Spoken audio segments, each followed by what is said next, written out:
You're watching the Gildarie Freddie Kissoon show. This is a live program recorded in the studio of Daybreak News in the Looney Street, Queenstown. If you go onto your smartphone or your smart TV, you will see us right now in the studio. It's a live program that comes to you Mondays, Wednesdays, and Fridays. So good evening, good morning, good afternoon, good day, wherever you are, because of different time zones. Thank you for tuning in. Last month, we've achieved 1 year of this program, and it would not have been possible for the numbers. And those numbers reside in our viewers. It would not have been possible also because our guests were willing to grace the studio with their presence.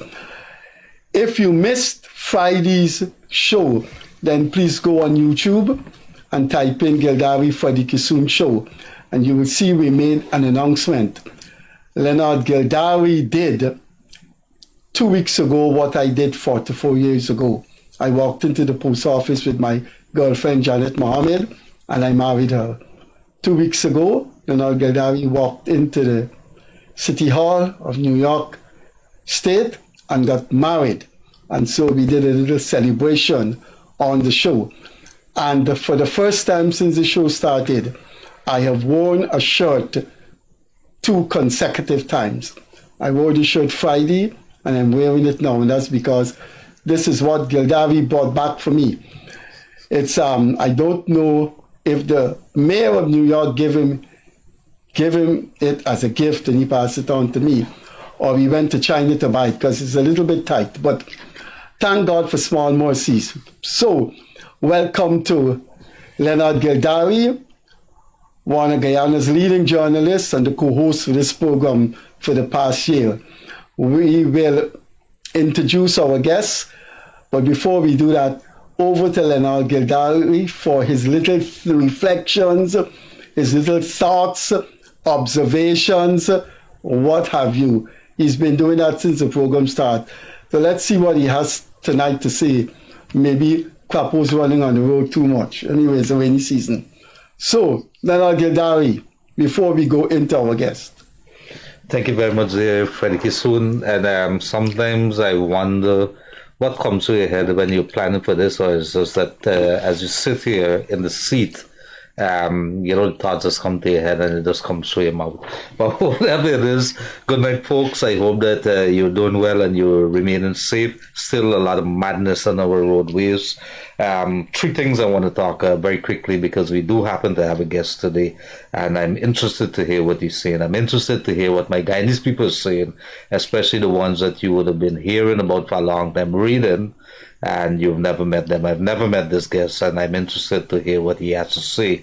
We have to continuously celebrate the people in our midst, because as we write the history books, these are programs like this and the newspaper reportings and letters to the editors are what we would go back to judge them by, and of course map the future of this country and the history of this country. 3 things had me going this weekend, and I will start with the first one. I came back and my phone wasn't working. On Friday, I reported to GT&T that my phone wasn't working. On Sunday morning, I got up, I got a phone call, and GT&T by the house. That's within 2 days, and that I thought that was quite remarkable. Maybe something happened, but I asked the guys, how come you guys working on the sun? They said, well, when we have work to do, we have to do the work, and they got it fixed. They were out of there within 12 minutes. For the last several months in Diamond, the people of Diamond would have been noticing 9 o'clock in the morning, the water supply goes off in Diamond, one of the biggest areas in the entire country. I can't remember, there might have been some notice or something, but several months now that has been going on. At 5 o'clock it comes on for a few hours.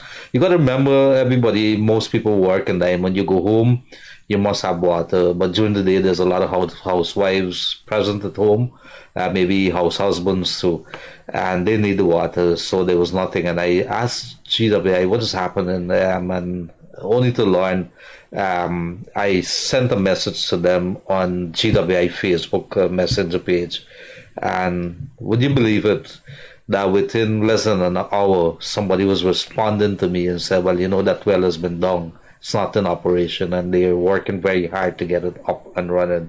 While I wasn't too pleased by that, the fact that somebody's engaging and the fact that GT&T was able to, within 2 days, get my service up back and running, I'm pretty happy. I'm seeing some movements towards improvements of services in Guyana. The other thing that is seems to be creating some waves, you remember a few months back, the government went to parliament and they made some laws in which they want to regulate the e-bikes. Well, several things is coming out of there. 60 plus operators, about 60 operators in Berbice picketed or had a picketing exercise to protest what is they believe it's the law is wrong.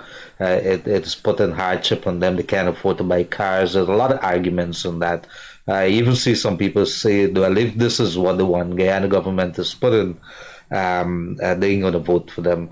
Let me make it very clear. If you look around the world, when it comes to anything with the roads, in America, they are so strict about it. You can't speed past a traffic light. You drink and drive, it's like murder. If you're on the roadways, and especially anything that is driven, the government would not have gone into this had they not done the research. This is not an ill-thought kind of thing. It would have had to be done with consultations. There has to be some regulations. As to what those regulations are, whether they require you a license, whether it require you to have a registration, register it and pay a fee, it comes back to the use of the road at the end of the day. This thing is all not to, I don't think the government was thinking it has to do with revenues more so. It has to do with what people have been complaining about. While the figures might show that it is not, there are not so much accidents to say that you bring a law like this. People have been complaining when you put 2 or 3 people on one of those bikes. There are even questions as to whether it's an e-bike or an e-moped. Whatever it is, a lot of people seems to be very upset. But let us be very, very clear about one thing. Do your research around the world and see what is happening.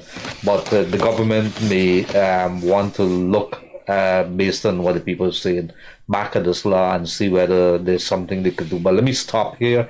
Those are 3 things that I was looking at. I'm happy that there was so quick response from 2 of the utility companies in Guyana, one state-owned, one privately owned. And the other, of course, is the e-bikes or the e-mopeds, whichever one you call it. Stop here. Those are my thoughts. Freddie Kissoon, back to you, sir. Thanks, Leonard. I don't want to cut into our time of our guests, because when you hear or see what is his sphere of activity, I'm sure you're going to be interested in his answers to the question. But quickly, one of the things that Gildarie said about GT&T, I hope Gildarie realized that he's a known person in this country, and he also has access to journalism, and that is why. Perhaps that is why they came quickly. But a lot of people complain to me that they don't come. And I think that is a fact of life. When you are famous, when you are well known, they come quickly. They probably know that if you complain, your complaint will resonate. I'm not saying that is so. I'm just saying it's a fact that they ignore many ordinary people. And it's a fact in life that celebrities and known people, there is utilities and companies respond to them in a timely manner. Our guest this evening, I first met him long ago at the University of Guyana. We were both lecturers there when he lectured in physics. But I heard the name before because I was a columnist with the Catholic Standard, and I heard the name around the Catholic Church because I think his wife was also very close to Father Morrison, the editor of the Catholic Standard. But he is one of the most prolific penmanship in civil society. I checked, I researched him and found that he has more than 29 letters in the oil and gas sector, and has a letter chastising the DPP as late as Friday. He belongs to about 4 civil society organizations. So You can't get more civil societized than that. Our guest this evening is former physicist at the University of Guyana and very vocal and prolific social science, civil society activist, Mr. ALFRED BHULAI. Mr. BHULAI, welcome to the program, and I guess you know. Yes. Mr. BHULAI, I want to read something I wrote about you 2 years ago, because I think that is going to be my theme in my questions to you. Let me read what I wrote in June 2021. It's entitled, Mr. BHULAI is too trusting to see the deviousness. I refer to the words Mr. ALFRED BHULAI used in a letter to me in last Sunday's Starbook to the effect that there are differences between us. I don't know what he means, but I'm putting my feelings in print on Mr. BHULAI. I have a positive conceptualization of Mr. BHULAI. We have met on countless occasions, and I once visited his home for assistance in repairing my astronomy equipment. He was kind enough to assist. Mr. BHULAI's presence on the human rights sphere I recognize and appreciate, but I also have a criticism of Mr. BHULAI. I believe his activism is genuine and soulful, but there are large doses of naivety in the personality of Mr. BHULAI. He is too trusting to see the deviousness of those leaders in the civil society groups that he belonged to. I refer to Transparency Institute, Inc., TIGI, and the Electoral Reform Group, ERG. I don't believe an educated social activist like Mr. BHULAI cannot see that there are disturbing reasons why TIGI never pronounced on the following three national disasters: the opaque administration of former UG Vice Chancellor Dr. Ivor Griffith, the no-confidence rejection by the then APNU-AFC regime, and one of the worst, most disgraceful assault on the national election, that is Guyana March 2020. Mr. BHULAI has to be uncomfortable with the persistent refusal of the ERG chairman, Dr. Desmond Thomas, to offer his comments on what went on in the March 2020 elections. Mr. BHULAI must know, if an organization calls itself a human rights entity, as the Human Rights Association does, then it had to be concerned with the disgraceful flippancy of the APNU-AFC regime towards the no-confidence vote and the APNU-AFC role in election rigging. I wish Mr. BHULAI the very best in his efforts to bring justice and civilization to the country we both call home and love. I hereby extend an invitation to assist him in any way I can, with one caveat. I wouldn't associate with the company he keeps. I beat my own drum and say that I have a sincere feeling in helping right wrongs and refuse to be part of an environment of activists who do so for opportunistic reasons. That was my letter to you 2 years ago. Since then, Mr. BHULAI, you have gone in the area of intense civil society activism. I think you belong to TIGI, the two organizations I named here, then the Oil and Gas Governance Network, and also Policy Forum. That's about 4 civil society organizations you have been in. My first question to you, which comes along is in sync with what I just read out. Don't you think that there are civil society groups that you function with but do not embody the truthfulness and the character of an ALFRED BHULAI? Well, first, the civil society is quite a diverse group, you know.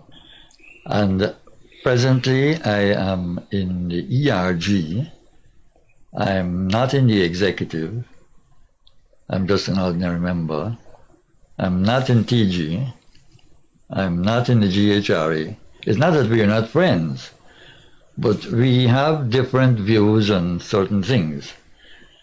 And I think you might know I'm quite a religious person. No, I know you belong to the Catholic Church, I know. that in itself is not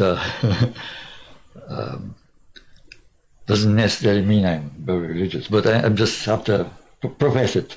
And so things inconsistent with that, I would not have a great deal to do with. It takes, one gives company the opportunity to, to be associated with and to understand what it is that the company is doing. Now, after a while, sometimes it's just so that sometimes on some things we don't agree. It's not that I'm no longer friends with or supporters, but in some respects, I can't be a member. So right now I'm in the ERG and in OGGN, those two. I used to be in Amnesty International too, a long time ago, but I'm also no longer in it. Well, I know you, Transparency Institute, Guyana chapter, you were not in that? Yes, I was in it. Well, you're not an ordinary member? No, I'm not in it at all. But I'm a friend of Transparency. Okay.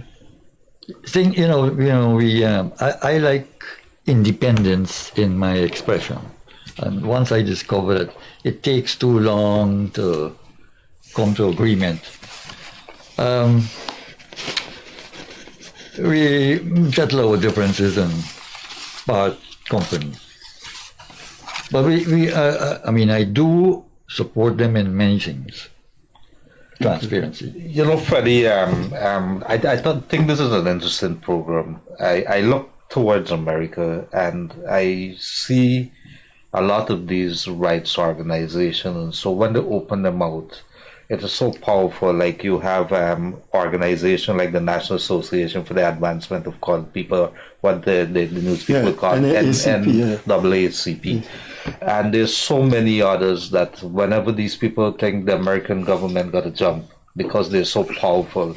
In Guyana, I tell you what, as somebody who's not in politics or anything, that I look at, you see, and I don't think it's not that the government don't want to engage. I've seen this particular government on the air finale would have been meeting with various civil society, various body. I think yesterday it was poultry farmers and so on and goes on. But when you see the civil society groups, you see either they align to somebody or you see for a big period in time, there's nothing coming out emanating from the offices of these organizations. And I want to ask you, do you believe that the people are right in not having a lot of respect for the civil society group either because of resources or because the leaders of these groups are, aligned to political parties? Do you believe you have a problem in Guyana with that? People's perceptions vary. I am concerned that people don't really say what they think. And they can say a lot of things. For example, while you read what you were reading just now, your views, the Guyana Human Rights Association has criticized that fraudulent election, that election fiasco that we had. And they put it, I remember you asking in the press, what is the Human Rights Association saying about it?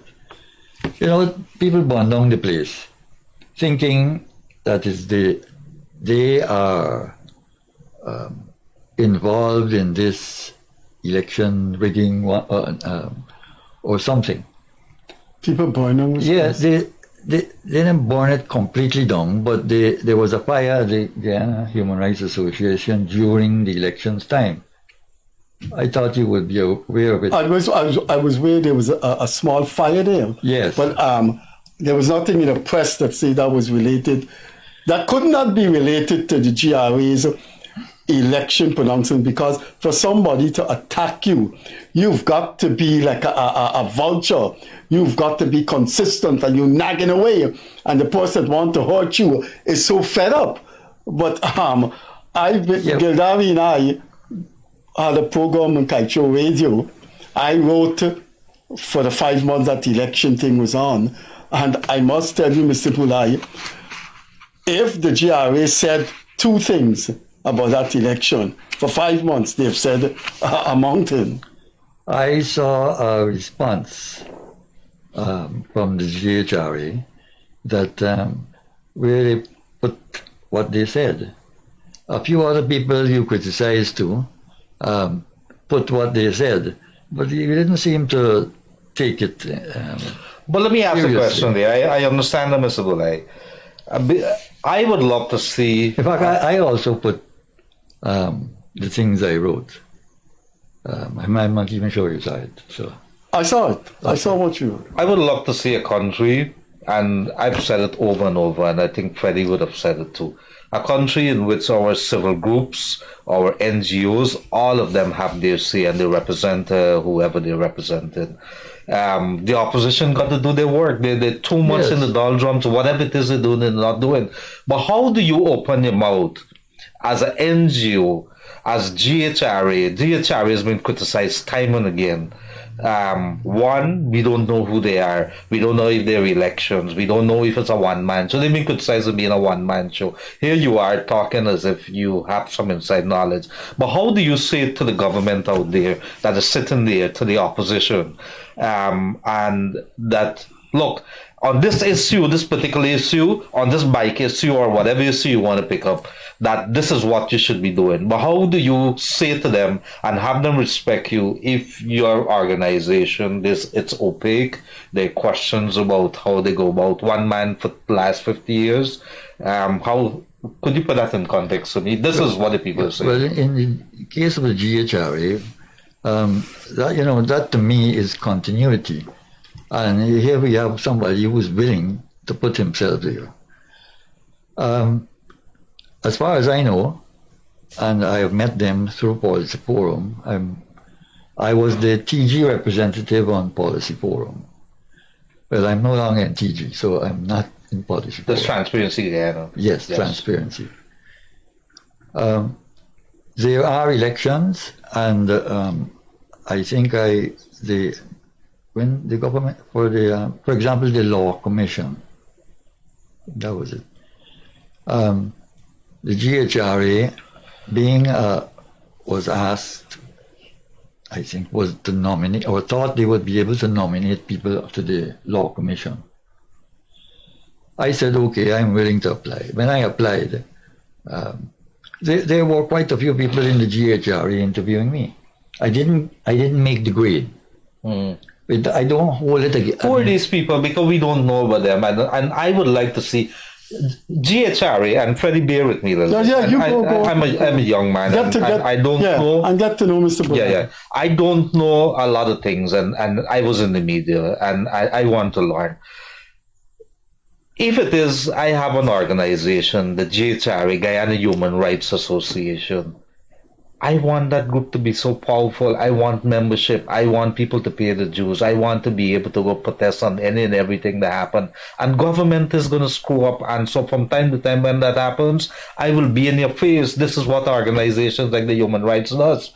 So that is the issue. And Freddie has raised it, and we have criticized countless times. It's either they don't want to respond, or they didn't listen to it, or they didn't hear it. But at the end of the day, the criticisms against organizations like the GHRA, I'm not saying they're not important, but how do you open your mouth? And that's what I come back to. How do you open your mouth and say to the government, I want you to look at this, when you're not even being transparent? Why don't you pay them a visit? I think we'd have to do that. Why don't I become a member? Why don't we go for elections, Freddie Kissoon? Yeah. Because if it is, I'm not criticizing for criticizing's sake, but if it is, you genuinely want to know. Yeah, if you want to say to the government that you want to build a strong society, American economy is built not on large corporations, but on a little mom and pop kitchen and so right across. And the government has programs, several strong programs that gives them the kind of subsidies and help those organizations.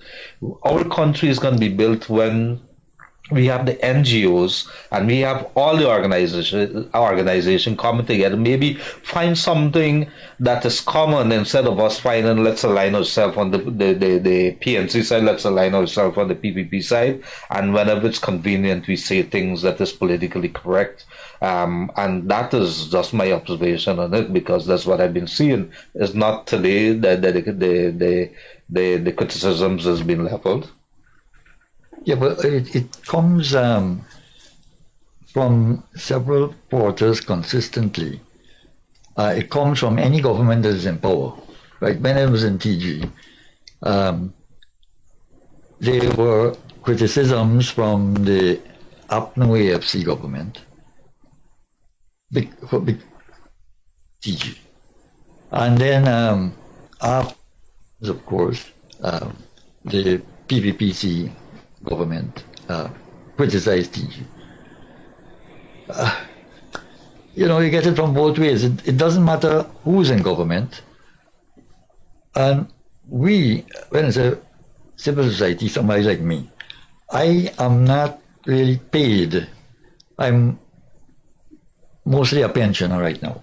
I don't get money or support for doing this sort of thing. I do it because I would like to see the country become better.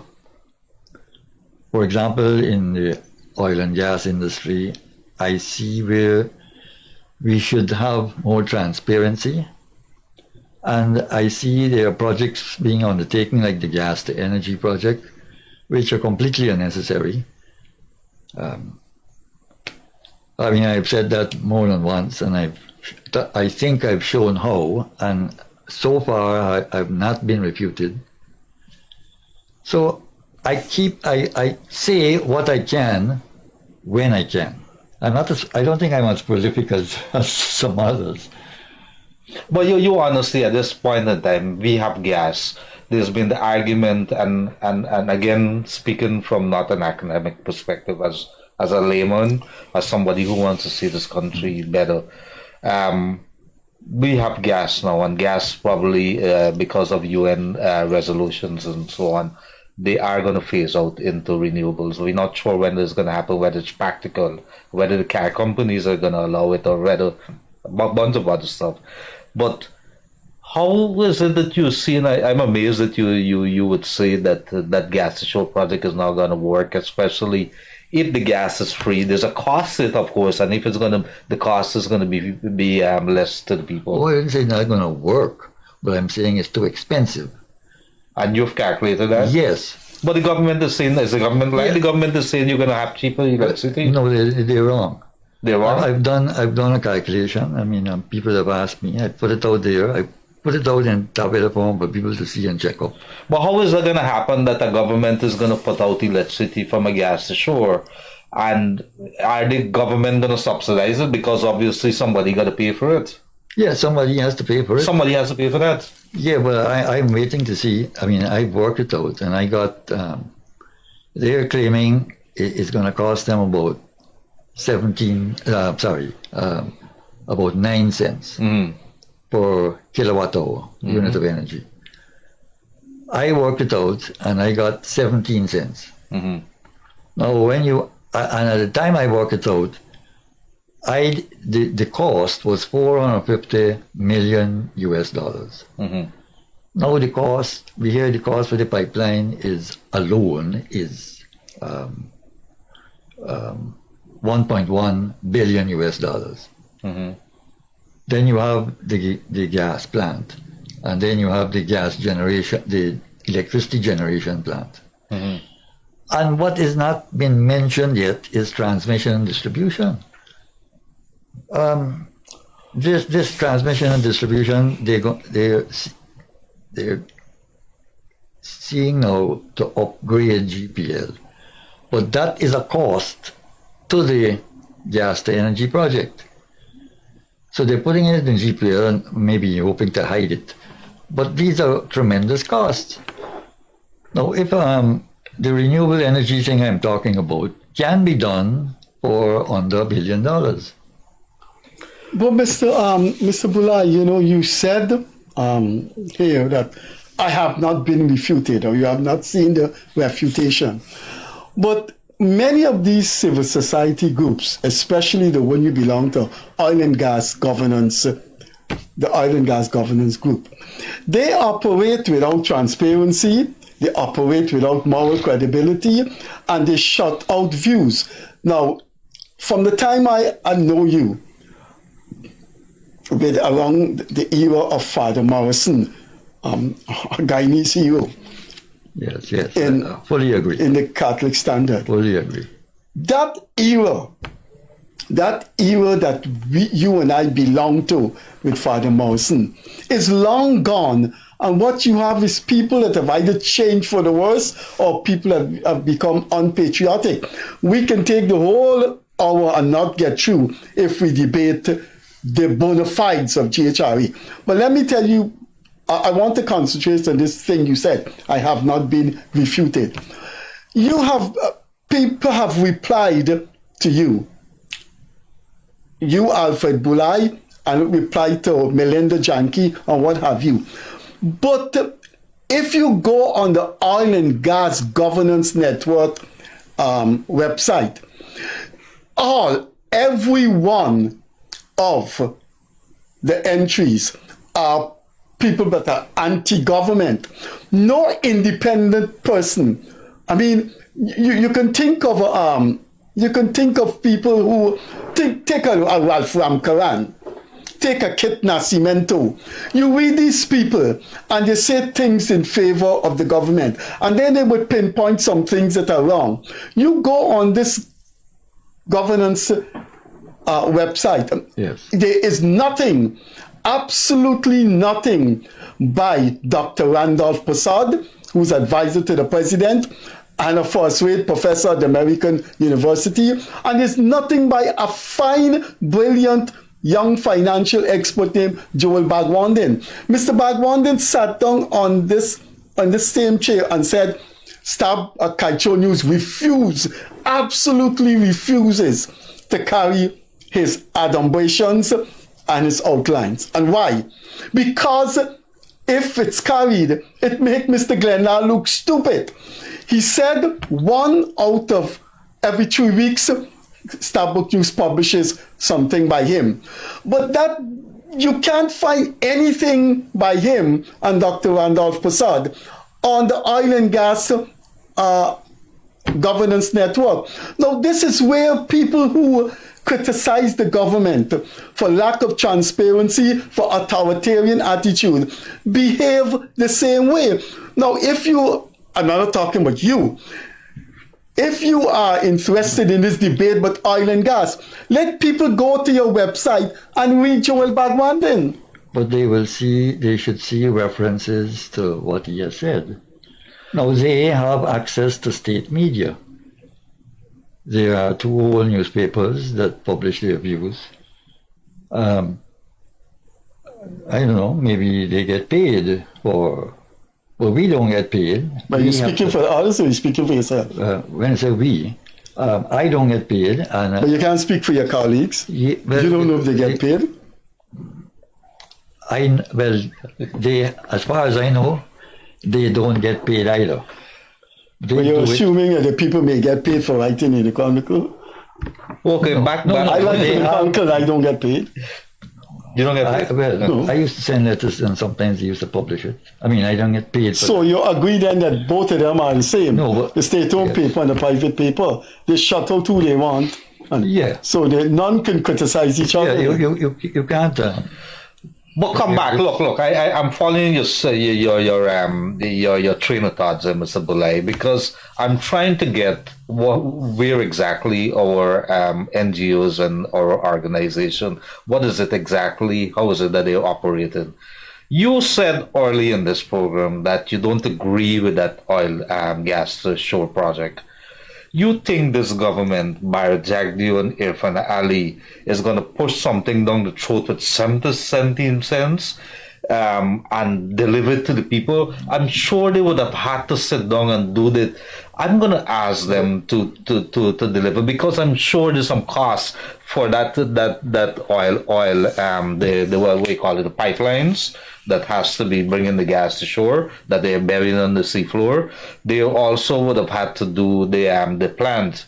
They would have had, I think what you're saying, there is a project, and I reported on this at Kaichur News, that's been going on for a very long time, which is the transmission and distribution programs. They've changed out a lot of those things, because even the Kingston, and when they put down that 46 megawatts at Garden of Eden, that transmission and distribution project was always in the works. So somebody, you cannot equate that. But I come back to what I'm saying to you. I don't think by Jagdeo and everybody is going to push a project down to the people's throat in which they know is going to come back and bite them in the ass. I don't believe they will do that. Your face is commendable, but it's not backed up by figures. Please do ask them for the figures. We're going to think. I have asked in my writings for the figures. They don't give us.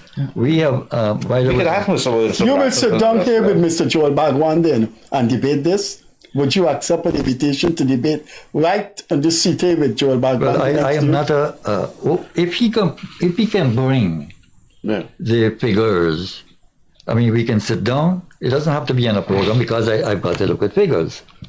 Bring the figures. Yeah, it will be on this program. I will tell him. Good. I will ask him to look at what you're saying now. And I'm sure he's looking. Yeah, but what I want is the figures for the costs. All of it. And you're saying that hasn't been published? Right. Well, Mr. Brassington recently, a couple months ago, at another venue, I mean, we didn't know he was going to put out some costs. But what I'm saying, when you put out all of those, they don't consider the alternative that is cheaper, renewable energy. Solar energy is much cheaper at the moment. There is no need to have a gas to energy project. When the oil and the gas run out, all of that now is gone. It's finished. We put it up, and in 20 years' time, it's finished. But you will have savings, you will have income from that to make the transition. But the expense of putting that up is the renewables are much cheaper. Why spend more money to get the same thing? But I want to ask you something. You don't feel that there's politics involved? If you look at the list of names in your network, oil and gas network, if you look at the people at TIGI, if you look at the GHRA, can't you see that? No, I honestly cannot see that those people are political. They are non-partisan. The people in the oil and gas network, if you look at their names and the list of and the writings, who they are. And you don't see those people as anti-government? I don't see them as anti-government, certain government policies, and those are the policies which they write about. But they don't write. They don't write about anything they see the government does that's good. How then do you arrive at the term independent? Well, are you to credit us with commenting on everything? I don't comment on everything. Well, you wrote a letter here on Friday about it says the DPP misused its discretion to not continue action. It's not everything that is on something. But in everything... Read it. I want to... No. But in everything that TIGI and so on, GHRA, you never see, two schools have gone up and we thank the government. We look to them. Those classrooms are very large. We think Mr. BHULAI, let me show you how this, I'm going to read this thing about the DPP. Let me show you how this country has changed from the days of you and I and Father Morrison. There is an opposition personality named Kian Jabur. and another opposition personality named Timothy Jonas. The two of them were bashing the state-owned media. And Mr. Jibbo said with his hands like this, speaking to viewers, and he said, let's be honest. Newsroom has never published anything critical of the government for the past 3 years. Mr. BHULAI, I'm putting it to you that the poison, the venom, the vexation, the anger, the explosiveness in the Star Book editorials for 3 years cannot even be matched by the opposition parties, including the APNU. You read those editorials, including today, and you would think that paper is owned by an opposition party. Well, I don't think so. You don't think so? I read the same thing, and I don't think so. You could name and you could point to any editorial for the past 3 years since Dr. Ali became president, in which an editorial puts the government balance sheet in a positive light. Well, I'm not a offender of Stabrook News, but I mean, I remember. But you're defending it there by saying I don't agree. Yeah, well, just because I don't agree with your perception doesn't mean I don't agree with the Stabrook News. Now, if you look during I recall distinctly during the Upton AFC administration that the Stabrook News was quite critical. In comparison to what we have from them the past 3 years, those people. Actually, I'm not a journalist. Mr. BHULAI, that paper descended to the level of commenting on the clothes the president wear, commenting condescendingly on his wife in an editorial. I mean, that paper has crossed the line. This is not the paper. I must have missed a few things. I can't doubt you. But that's my job is to read it every day. Yeah. My job is on another level here, I just wanted to make a point. Back to the gas station project. That plant that they have in there's so many spin-offs from that. You could have so many things that come out from that when you have that plant that is there. So we can't look at it in a very narrow way, and that's a discussion for another day. I want to look at the role, because tonight we're talking about the NGOs and the rights group and the activist group in Guyana. Do you believe that the activist group in Guyana failed Guyana miserably during the 2020 elections? Well, the activists I know of, they were quite displeased about that election. You know that they put out those feelings, Mr. BHULAI. I saw in a show the then leader of the opposition party, ANU, Timothy Jonas. 2 years after the election had come and gone, I saw on the program he said to the head of TIGI, Mr. Collins, can you say here and now that the election was rigged? Now, surely Mr. Jonas had to be living in Timbuktu the past 5 months not to know that TIGI commented on the election. Mr. Jonas was involved for 5 months in that, helping to expose that rigged election. When he told TIGI that, say it, can you say it now? It means that somewhere in the back of his mind, he didn't see them commenting on the election rigging. Here, let me give you an example. I seem to remember I was the only. There were two local election observers from TG. That was the former president, Troy Thomas, and myself. Now, Troy he retired from TG shortly after observing the elections. He completed the process, or he retired when it was going on? No, after being an observer of the elections, when his time as president was up, he no longer became president, and he took leave from TG because he has a young family and he's dean of the university and so forth. Now, I was the only remaining local election observer from TG. I went into this recount And I spent a lot of time there. I mean, I so vexed that I had to spend 5 months. Did you, as Alfred BHULAI, did you say, write to the newspapers to raise your objection, criticism of the process, of what was happening? No, you wrote 5 times and signed your name as Alfred BHULAI, yes. Or you wrote 5 times and underneath, like how GRA does it. It says TIGI, or it says, I put Alfred BHULAI. Right. I confronted you on the question of the electoral reform group headed by a man named Desmond Thomas. That group has never come out with a statement commenting on the nefarious, perverted attempt to rig the elections. You wrote a letter in the press saying, I, Alfred BHULAI, condemn the rigging. But you signed as Alfred BHULAI. To date, your group, Electoral Reform Group, has never commented.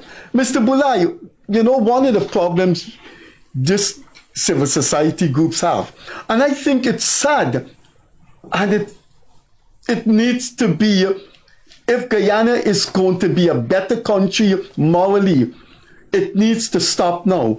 When you have a president, a cabinet, ambassadors, state officials, when they read what civil society say, day in, day out, civil society groups, and they come across as virulent, acidic critics of the government saying the most preposterous things, society loses because the president, the cabinet say, oh my God, not again. These people don't have any shame. And that's the problem we have now. Mr. Ralph Ramkaran, Mr. BHULAI, I'm sure you know Mr. Ramkaran. He is no PPP spokesperson.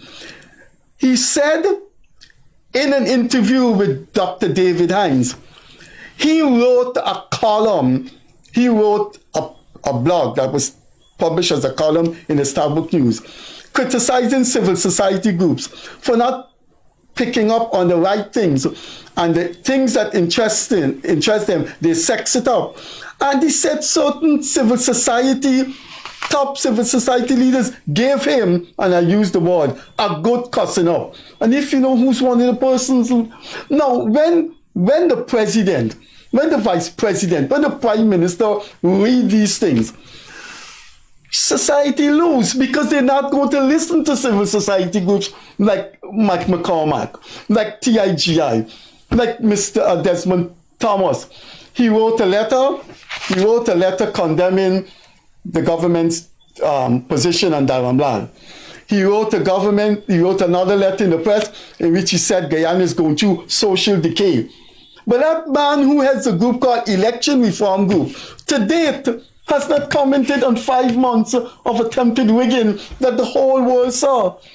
Now, Mr. BHULAI, I repeat, as I said in my letter on you in June 2021, yeah, I believe your heart is in the right place, but you're with the wrong people. Yes, I think you are naive to believe that the president will, and the cabinet and these people would think that we, as civil society, are against them. Now, we are against their policies. But if you credit them and us, the civil society, with such interaction, I think you are being naive. Remember I said at the beginning, civil society is quite a diverse group. We don't always agree on things. I mean, there are some members of civil society believe the oil should remain in the ground. Personally, I think so, but I will not be working for that, because I know a lot of people would like to profit from oil. Guyanese in general want the oil and want to, develop with it. So I'm not. And there are other things that we do agree on. That is why I said civil society is so diverse. Absolutely. I heard Freddie mention that you have your views on the DPP a little earlier. You penned the letter. I didn't, unfortunately. We just got a few minutes, very, very quickly. He said the DPP misused its discretion to not continue action. That's a heavy one. Well, let me get straight into it. Let me get straight into it. My question, a virtual complainant or the alleged victim says, I'm not giving any evidence again. He didn't say that the man is guilty or whatever, or she didn't say that. I'm not giving any evidence. I'm not giving any statements. It's finished here. I'm tired, whatever reasons it is. How could the DPP go forward? Well, the DPP has a... Now, suppose here's a vagrant, and a lot of people don't like him, and he gets murdered. I mean, there's nobody to complain. I'm using murder as an extreme example. There's nobody to complain. I'm glad he gone. But isn't that a no, crime? that's not How the you same going to draw a analogy. parallel like That's that? not There's the a same virtual analogy. complaint and it's an alleged victim says, I am No, not what going he's forward talking with this. about is a bad man that nobody don't like get murdered. The police must still investigate, and that's a good point. Very the police good. must still I agree with investigate. that, but it's two different but there's different a man saying, he didn't slap me. Sorry I said that he slapped me. I don't want no problem. How could the DPP proceed? The girl said, I'm not going forward. How she go? Okay, I disagree with settlements and things like that. Is a child. Yeah, but And she is saying, if she's saying to the police, But you still want the police to proceed on the basis Not of a the police, the statement DPP. given by a child, the DPP, on a statement the given by a DPP child. decides what the state So case when will is be. she a child and when is she not a child? Well, apparently the law says... No, but forget who is a child. That is not the issue. Freddie Kissoon, the virtual Issues the rule of complainant, law, yeah. the alleged victim is saying, I am not proceeding. What grounds does the DPP has? Who is deciding whether we have a good case or not?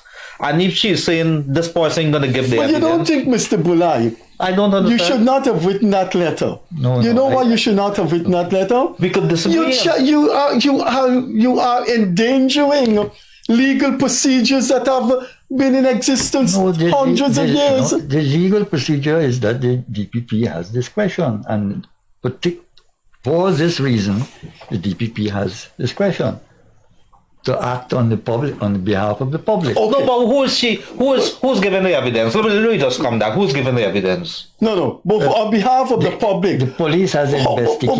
Who speaks but the for the police give a file to the DPP and says the VC or the alleged VC or this young lady, this teenager is no longer given. She is a person who is alleged to went in the room with the man. But we're missing a point, Gildarie. Who speaks for Guyana?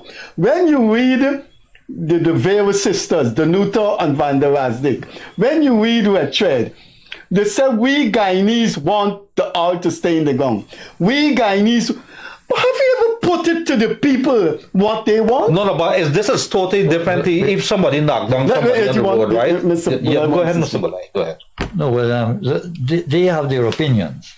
I mean, I am not responsible for the opinions of any and every member of civil society. Okay, you then tell us how the DPP will go ahead. So how would she have gone ahead? On this particular matter, I have that strong opinion.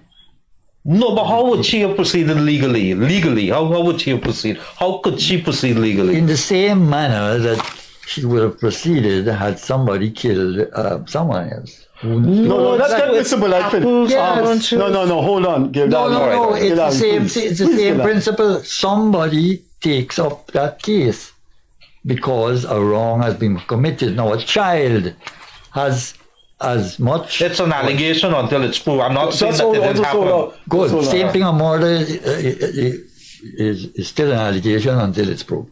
Right. So somebody knocked down somebody on the road and there were several witnesses and the parents goes, Freddie, this is a very important thing and this is the bear me out. Somebody knocked down somebody on the road, 3 witnesses are there. The parents go and say, I don't want to... that before. Yeah, I don't want to think. But this is it's two different things. He's saying the DPP must still proceed. I don't understand. He's answered that before. Well, so why don't you understand? The DPP has that discretion to do so. No, but you don't have personal discretion. You have, because you're the DPP, you have it for the public. But Mr. BHULAI, he keeps carping on something. All right. Where virtual complainant? You have to answer that. The virtual complaint is as virtual as the dead man. It's not apples to oranges. It's the same thing. I want to know so what the evidence going to be, because Mr. if she BHULAI, said there's no The rape, evidence or, is she's in the essence, police has it. she's not saying that there's no rape, but she's in essence saying, I'm not saying anything. So where are you going to get the evidence from? Well, yeah, Me no know. when you read the Sexual Offences Act, it was written so that people can be, it's for children, or people who are victims of rape. They don't, whether they give the complaint or whether they complain or not, the investigation should still go through. Well, me frightened that, because if that's Yes. the interpretation that you're saying, You're frightened that somebody it's just true. whisper something to the Yes, police, and next exactly. thing you know, Freddie, and that should be wrong. Yeah, I think that is going far. Mr. BHULAI, but there's so, I don't want to come across as somebody who is insensitive to that girl, and somebody who No, but wants the man to has defend his right Mr. to. Who wants to defend But Mr. I BHULAI. understand, I I am understand. concerned with the rule of law. It's a rule of law. You Yeah, come it's back concerned with the rule of forget, law. forget Darmalal and forget the little kid there. Yeah. What does the law say? Jihari, you It's context. You picked up the thing with Jihari that the police should have gone ahead. So the police should have gone ahead. No. The The DPP police is not to blame. The They DPP. if the DPP says, well, Yeah. that's it. Well, the DPP has to read what the police, the file that the police say. But my operator signaled to me that we got 2 minutes. I'm glad you have been here, and it's been interesting. We got 2 minutes left. I want to ask you if you could answer quickly, and if Mr. Gildarie has any more questions. I want to ask you something. You do not feel that they are civil society actors in organizations that have an anti-PPP agenda? I can't say I know them all, because civil society is there are some religious groups who call civil society. The government itself likes to say who they think is civil society. Now, the persons you associate me with, generally, let's take the OGGN. I don't see a political activist in any one of them. I mean, you might call me naive. No. You're using a word I didn't use. I never said political activism, none of them. I said they're anti-government. Sorry. Okay. Well, you go through the list and see I those don't people. see that they are anti-government. I see they are anti-government as certain government policies.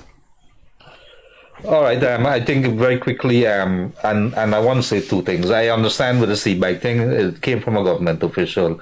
The government, I think, has taken a decision to extend the registration to December the 31st, remove the registration or make that free, and they said they're going to consult with those individuals, 6 individuals from Berbice. And they also said that they're not going to compromise on safety, so I presume they're going to come to a compromise. So Mr. BHULAI, I want to. When you have a person who after 3 years, and you've seen, I believe this government has made mistakes. Gildarie and I criticized the amount they give for social assistance, but I believe this government also has done very good things. I believe we have a president that is trying to transform this government for the better.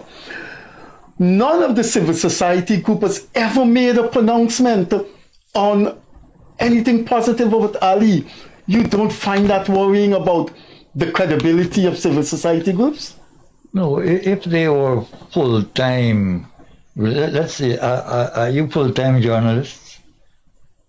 Journalist never stops working. Yeah, well, there we are. Well, I've got my head in a lot of other things.